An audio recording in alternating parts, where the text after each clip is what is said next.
Good morning! Ladies and gentlemen, I would like to welcome you to a new game show called Under Pressure. Before we meet our contestants, I would like to introduce you to our lovely and talented assistant, Brian Sparks! All right, Brian will be keeping score today. Our first contestant, hailing from somewhere, I don't know where he's at anymore. Where did you go? Jack Campbell, representing the Patriots. I think you should make them take that off. No, come on up. All right, representing Rochester, Minnesota, and not afraid to embarrass himself on this stage, please welcome Lauren. All right, so here's what's going to happen. We are doing a series called Under Pressure. So I am going to give you a quote by a semi-famous person who is, and the quote is going to be missing one word. So you got to wait until I am done reading the entire quote, and then the first one to signal in. And let me tell you, we have spared no expense here on this show. So you have to signal in like this. Sort of an audio visual. I won't give you the one I just sucked on. But we'll do purple because blue I can't tell. And Packers green, how about that? I know Wayne would love that. All right, so 7 questions. Each question is worth 10 points. In the event of a tie, we're going to give the prize away to a random person in the audience. And so your prize is this little stress monkey that keeps on smiling no matter how much you hit it or squeeze it or yell at it. And look, it's still smiling. Isn't it cute? Right? That'll help you with your pressure at work and at school. So there you go. So minus 10 points for a wrong answer, Brian. Minus 10 for a wrong answer. 10 points for a correct answer. And if neither of them decide to answer, we'll just deduct 10 points from both of them. All right? That's a lot of math, yeah. So if you're following along, we can go as low as negative 100 or as high as 100. So sort of like a typical Minnesota day. Somewhere in that 200-point range. All right, so here we go. You guys ready? Contestants ready? A little more enthusiasm. Are you ready? Ready? Okay. You remember, you got to... Yes! Audio-visual, right? All right, so here we go. Here is question number 1. Blank is grace under pressure, according to Ernest Hemingway.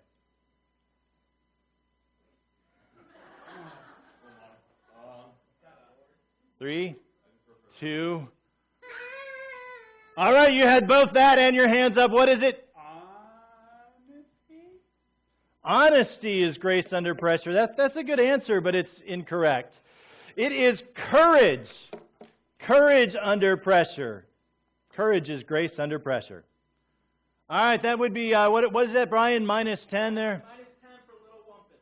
All right, well, we were very close to being minus 10 for both of them as they thought about that for way too long. All right, so here's the next one. No, we're going to count down from 5, and then if you don't get it, we'll just subtract from both of you. All right, so here is question number 2. Under pressure, you can win with your blank. Tiger Woods. 4. Yes. Putter. Your putter. That is a great, but it's wrong. You can win with your mind. See, because you got to be focused, right? Because the putter's not going to work if the mind's... I think it's an old Tiger quote. Okay, question number 3. No pressure, no what? No pressure? Courage. Wow, that's a great answer since we just had courage, but that too is incorrect. Do you want to try and steal?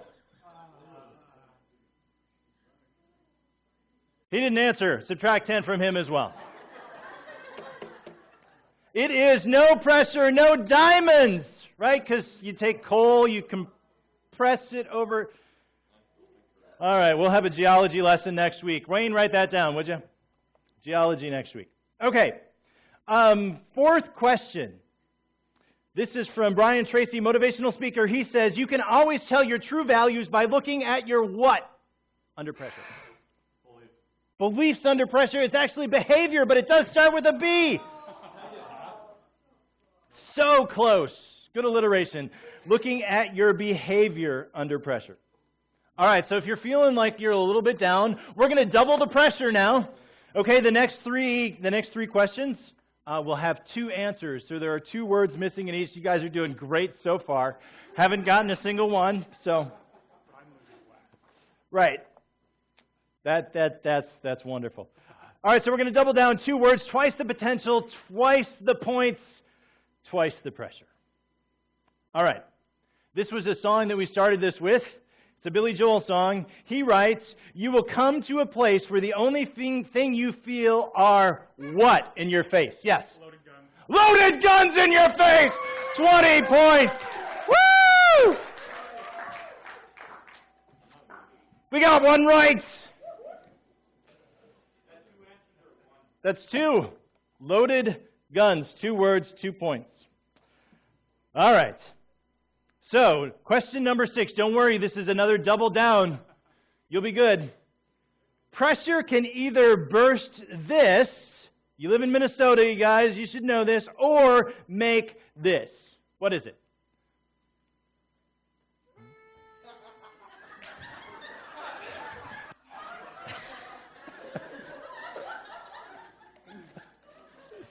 I think you need a new one. That one sounded... That's better. All right, this can either burst this or make what? I'm going to go with thermometer. And what can pressure make? We had it earlier. Diamond. Yeah, well, you got half of it right. Audience, pressure can either burst a pipe or make a diamond. Do we want to give him thermometer? All right, so minus 10 and then plus 10.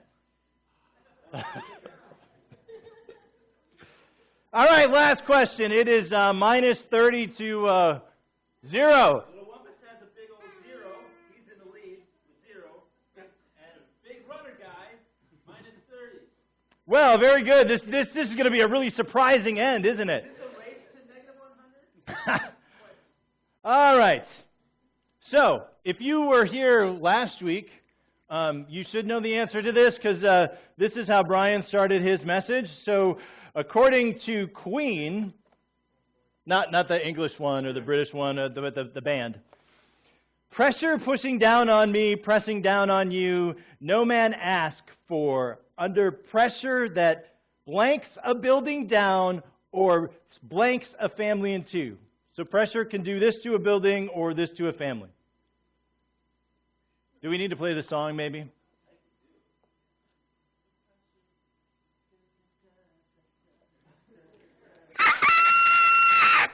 Time's up.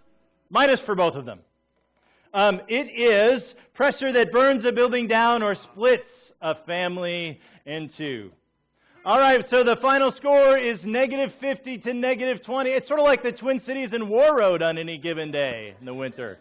All right, you are less of a loser than the other one, so have a great big round of applause. Under pressure. Thank you. We have a whole bunch of these if you want like a consolation prize, just give them out to your college roommates. All right, if you're just joining us, we are in a series this week called Under Pressure. And it's a perfect time for this series. The World Health Organization has said that stress is the health epidemic of the 21st century. The American Stress Institute estimates that stress costs U.S. industry $300 billion a year in absenteeism, turnover, diminished productivity, medical and legal expenses, and insurance costs. Dr. Brene Brown writes, we are the most in debt, obese, addicted, and medicated adult cohort in U.S. history. If you were here 2 weeks ago, Wayne talked about the church being under pressure. Last week, Brian looked at the pressure that our youth can face. This week, I want to take a step back and a step down because it seems like I'm back there a really long ways. And I want to look at pressure overall. I want to set the stage for some of the things that we will be talking about over the next several weeks. So over the next several weeks, we'll be talking about financial pressures. We'll be talking about relationship pressures. We'll be talking about the pressures that you have at work. I want to give you a framework for thinking about this series overall.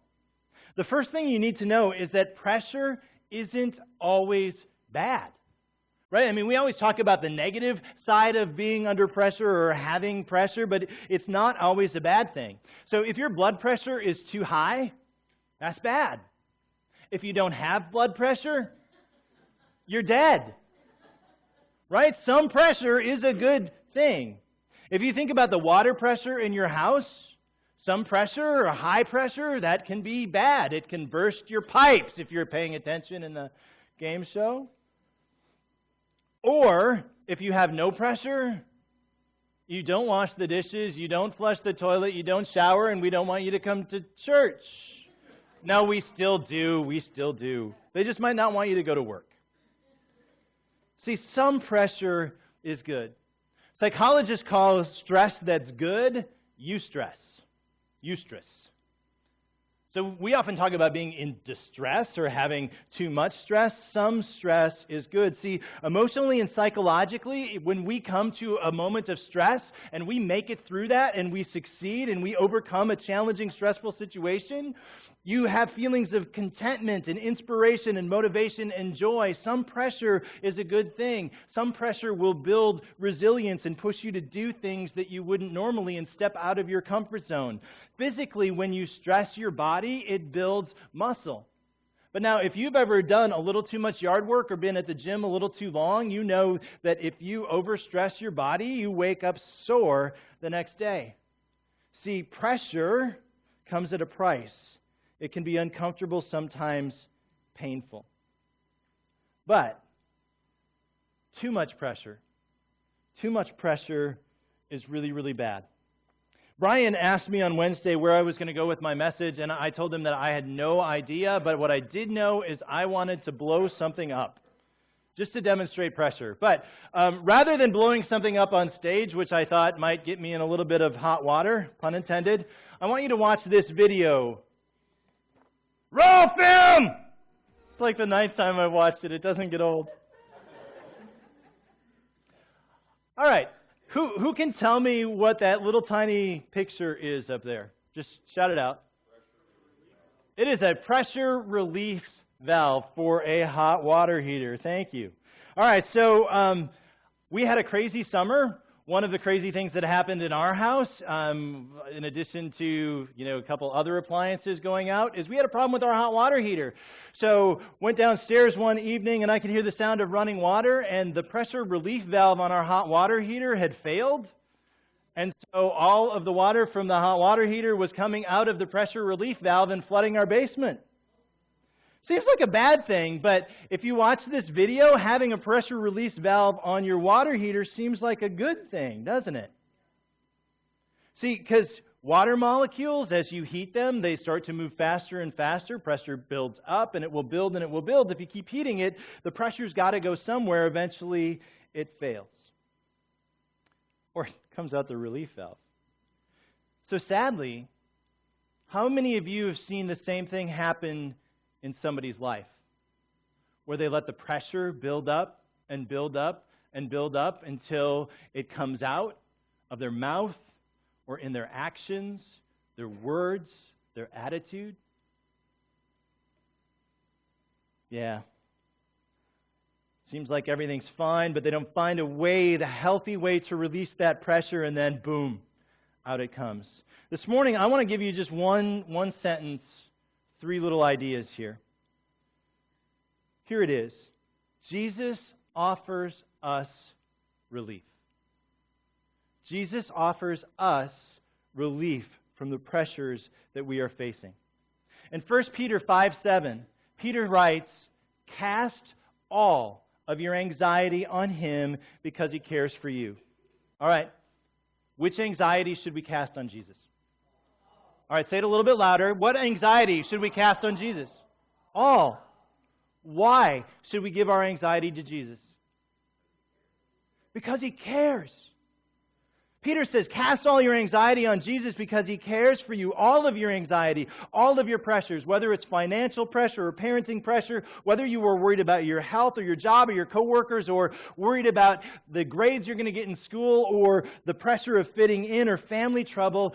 Peter says, bring it all. Bring every single thing to Jesus because He cares about you. He is concerned about you. The God of the universe cares what is going on in your life. That's the invitation. Jesus says, bring everything to me.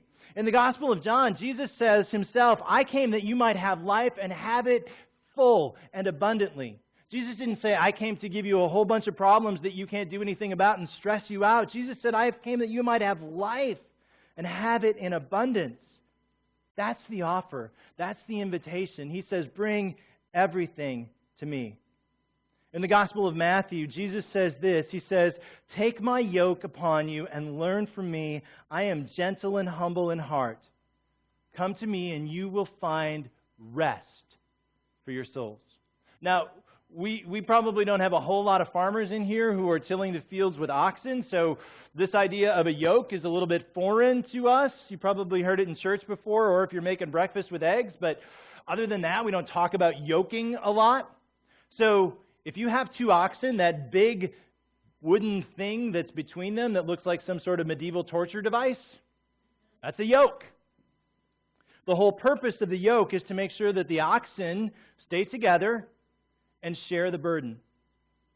See, because if you hook whatever you're plowing or towing up to one of them, then that one oxen has to do everything. If you yoke two of them together, it splits the load, the burden, in half. Jesus says, take my yoke upon you. Be in step with me. Let me share your burden. That's the invitation from Jesus. Come to me and you will find relief. But there is more than that. The Bible also says, God says, come to me and I will give you relief and renewal. Jesus offers us relief and renewal. We sang a couple songs today that are based on this passage from Isaiah. So here it is in the New Living Translation. Isaiah writes, O Jacob, talking to Israel, the descendants of Jacob, how can you say the Lord does not see your troubles? Israel, how can you say God ignores your rights? Have you never heard? Have you never understood? The Lord is the everlasting God, the creator of the earth. He never grows weak or weary.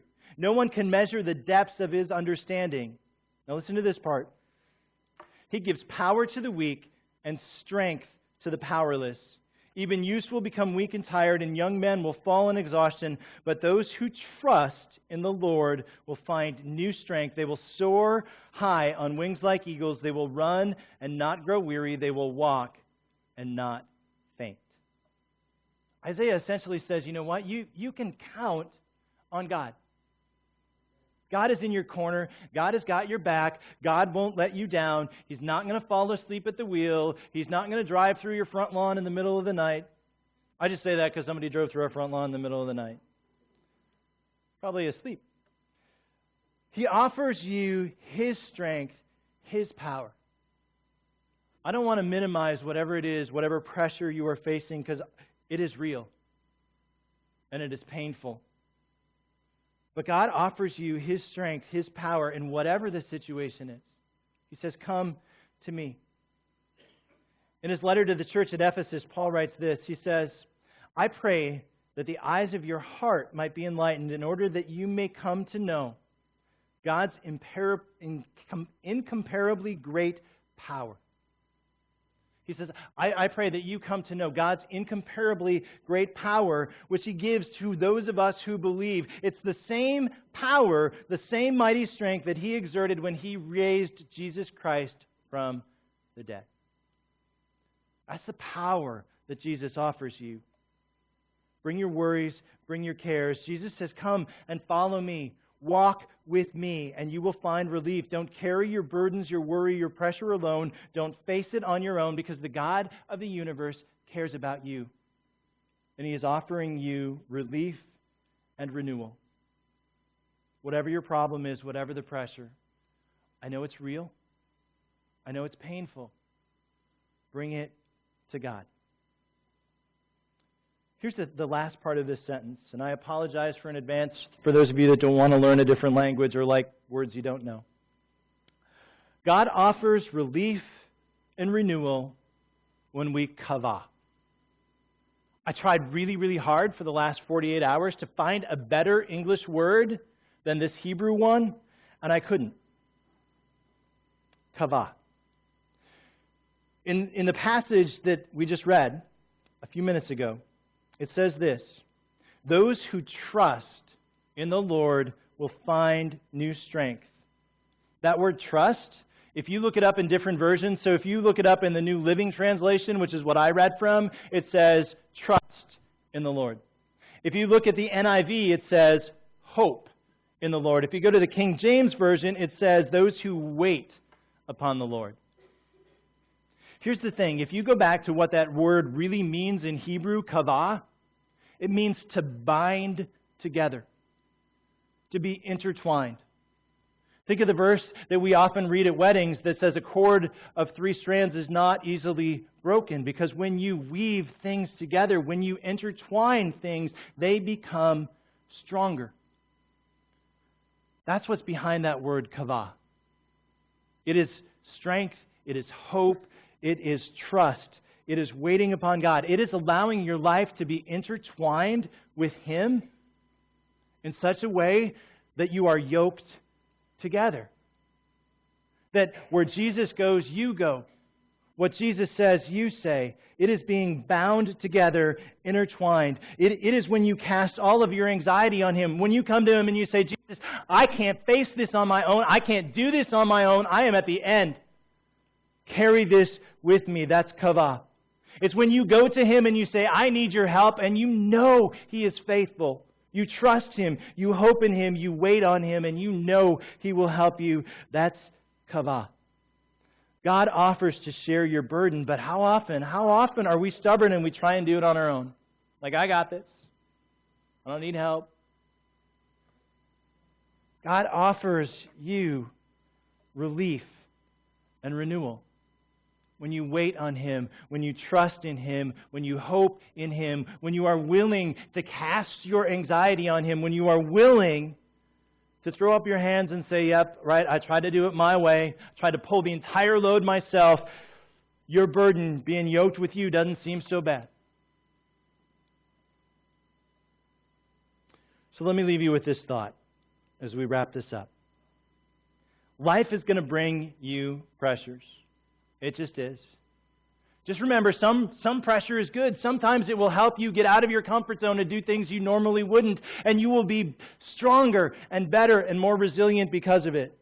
But when the pressure gets to be too much, cast all your anxiety on Him. Take His yoke on you.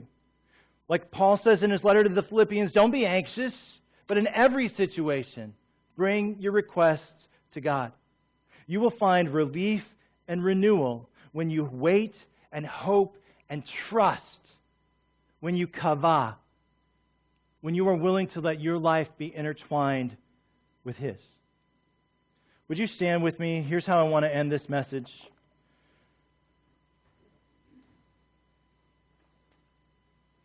In the book of second book of letter to Corinthians, this is what Paul writes.